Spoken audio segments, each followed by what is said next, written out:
destruction imminent? What does that mean? Ah! It means fire, Robert. What's up, everyone? It's Chris here, and welcome again to another one of my movie reviews. And in this review, I'm going to be reviewing Incredibles 2, a sequel 14 years in the making. And yeah, we all know the story behind Incredibles 2 after the original Incredibles, which is an absolute classic.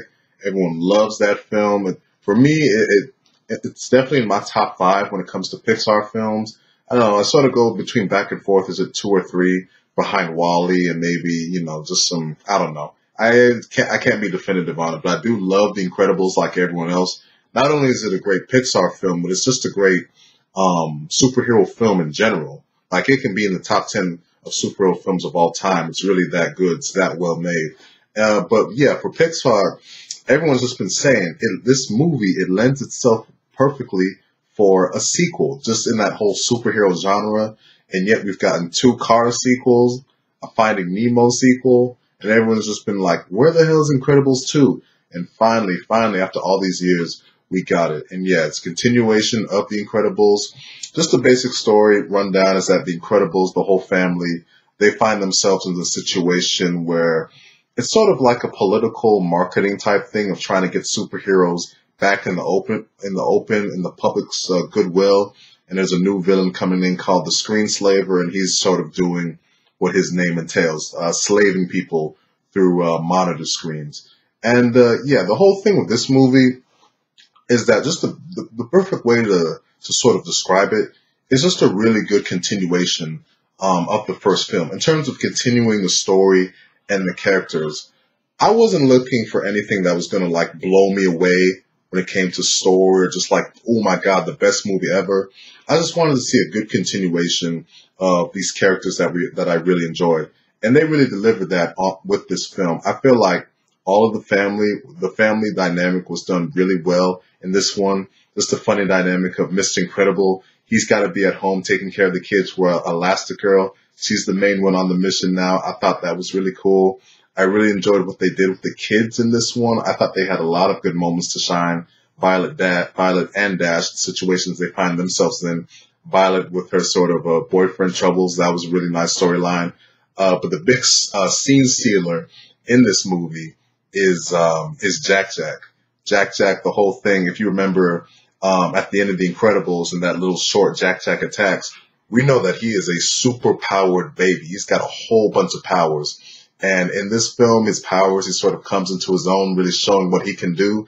And he's just, it's so much fun to watch his scenes, man.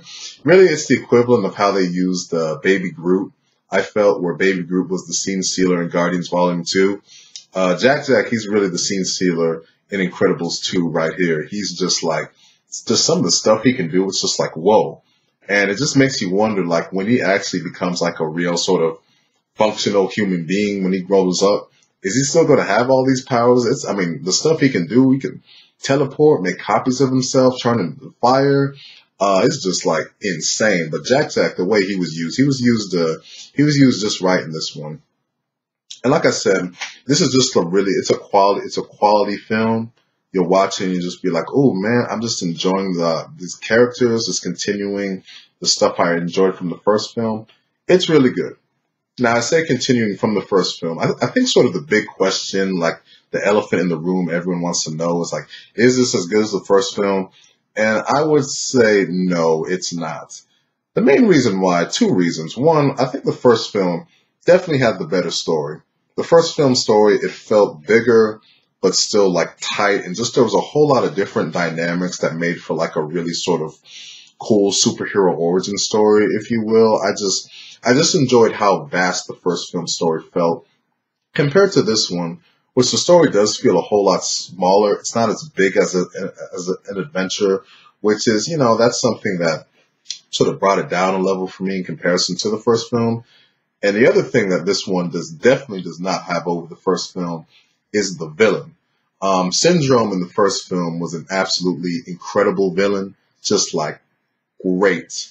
His backstory, just sort of his personality, everything about him. His design, he was just so cool. Not only is he a great animated villain, but I would put him up there as one of the just really good villains of all time. I thought he was that effective. The villain in this film is the Screenslaver, and the character is fine for what the character is.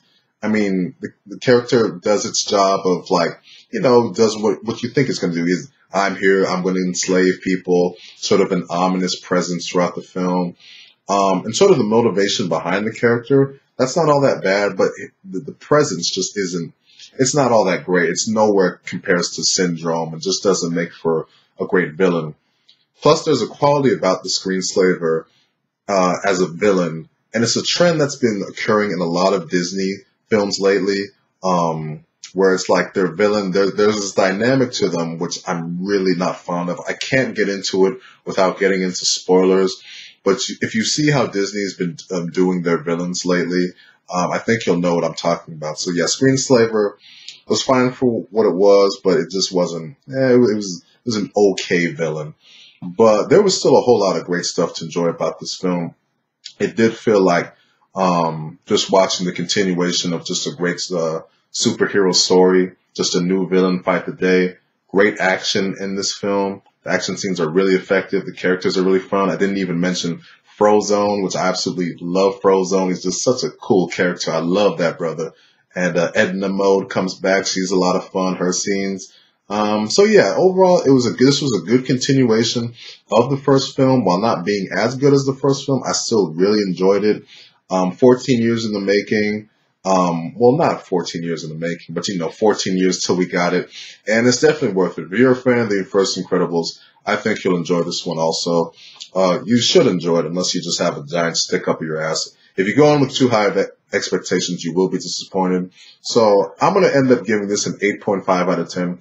Really fun, really enjoyable movie that is definitely going to be doing killer business at the box office. At the theater I was at, it was just jam-packed. Haven't seen it this crowded since at the theater since Infinity War. So this movie, definitely people are looking forward to it. A lot of people are going to see it, and I think that most people are going to get their money worth. I can tell that the audience was having a whole lot of fun watching it. Too much. One thing that was not fun was just so many goddamn babies in the theater. Little kids just would not shut the hell up.